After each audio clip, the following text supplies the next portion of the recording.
Muy buenas. Hoy vamos a meternos de lleno en uno de esos códigos de error del coche que nos dejan con cara de interrogante. Sí, vamos a desentrañar de una vez por todas qué significa el código P215. A ver, esta escena la hemos vivido casi todos, ¿verdad? Vas conduciendo tan tranquilo, con la música puesta y de repente, ¡zas!, se enciende la dichosa luz del check engine. Es ese pequeño susto, ese momento en el que se piensa, ¿y ahora qué? Pues calma, entender qué pasa es el primer paso para quitarse el agobio de encima. Bueno, ¿cuál es el plan para los próximos minutos? Pues vamos a hacer de detectives. Primero, desciframos el código. Después, seguimos las pistas, o sea, los síntomas. Luego, vemos quiénes son los sospechosos habituales, las causas vaya. Echaremos un vistazo a cómo lo diagnosticaría un profesional y al final veremos las soluciones y por qué no es buena idea dejarlo pasar. ¿Empezamos? Venga, pues vamos al lío. Vamos a empezar por el principio. ¿Qué significa realmente este código P2516? ¿Qué mensaje nos está mandando el coche? A ver, el nombre completo suena chino. Rango/rendimiento del circuito del sensor de presión de refrigerante del AAB. Pero que no cunda el pánico. En cristiano, esto significa simplemente que hay un problema con el sensor que mide la presión del gas del aire acondicionado. Así de fácil. Es como si el chivato del aire acondicionado estuviera dando guerra. Y ojo, que este sensor es súper importante. Es como un espía que le pasa informes constantes al cerebro del coche, a la centralita. Le va diciendo, oye, la presión del aire acondicionado está así o está asá. Si el informe que manda es raro, si no cuadra con lo que la centralita espera, pues ¡pum!, salta la alarma en el cuadro de mandos. Y para los más curiosos, un detallito técnico. La centralita le manda al sensor una señal de referencia de 5 voltios. Es como si le dijera, te doy 5 y me tienes que devolver una respuesta dentro de este rango. Si la respuesta que vuelve es demasiado alta o demasiado baja, ahí es cuando el sistema dice, aquí pasa algo y registra el fallo P2516. Vale, ya tenemos la teoría, pero ¿cómo se traduce esto en la vida real? ¿Qué se nota al conducir? Vamos a ver las pistas más evidentes. Bueno, la primera pista es imposible de ignorar, la luz de Check Engine encendida. Pero claro, esa luz puede ser por 1000 cosas. La pista clave aquí es que el aire acondicionado empieza a hacer cosas raras. A lo mejor echa aire, pero no enfría como antes, o funciona y se para cuando le da la gana, o directamente le das al botón y no hace absolutamente nada. Y esto es importante, el coche a menudo lo hace a propósito para proteger el compresor. Perfecto, ya sabemos qué es y qué síntomas tiene. Ahora toca la pregunta del millón. ¿Por qué pasa esto? Vamos a poner en fila a los culpables más comunes. Aquí hay varios sospechosos. A veces la causa es tan tonta como que el nivel del gas refrigerante está mal, ya sea por una fuga o porque al recargarlo se pasaron o se quedaron cortos. Otras veces, pues sí, es el sensor que se ha estropeado. Pero, y aquí viene lo interesante, muchísimas veces el problema no está ni en el gas ni en el sensor, sino en el cableado.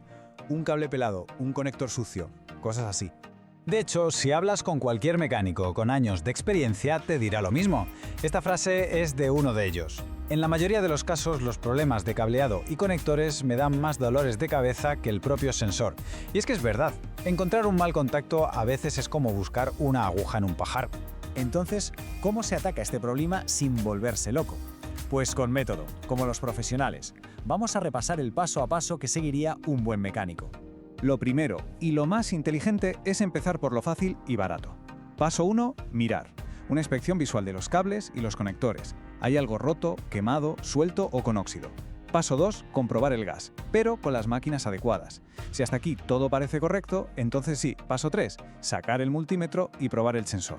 Y solo al final, cuando se cree que se ha arreglado, se borra el código y se prueba el coche. Tan importante como saber qué hacer es saber qué no hacer. Vamos a ver los errores más comunes frente a lo que haría un profesional. La clave aquí es no tener prisa. El error número 1, recargar el gas a ojo. Fatal. Cada coche lleva una cantidad exacta. Otro error clásico, ir directo a cambiar el sensor. Y si el sensor está bien pero no le llega corriente, dinero tirado. Y lo mismo con los conectores. Ver un poco de óxido y pensar, no es nada, puede ser el origen de todo el lío. Al final, todo se resume en ser metódico. Bueno, y llegamos al final del camino. Ya hemos encontrado al culpable, ¿y ahora qué? ¿Cómo lo solucionamos? Y sobre todo, ¿qué pasa si nos hacemos los locos y seguimos conduciendo con la luz encendida? Aquí los expertos son tajantes y esta frase lo resume todo.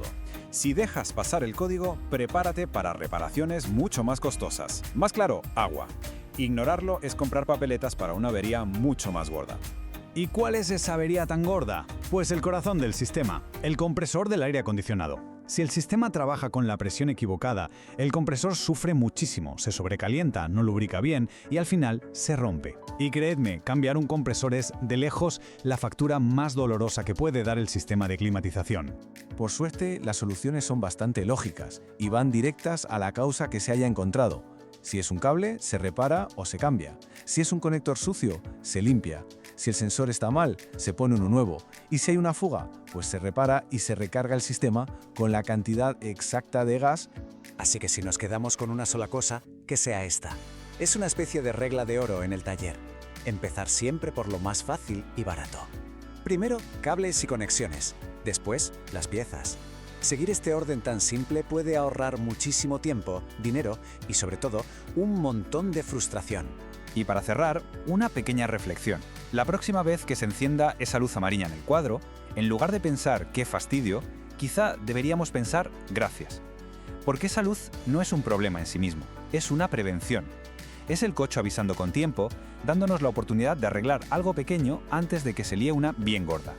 En el fondo, es el coche intentando cuidarse a sí mismo y de paso cuidando nuestra cartera.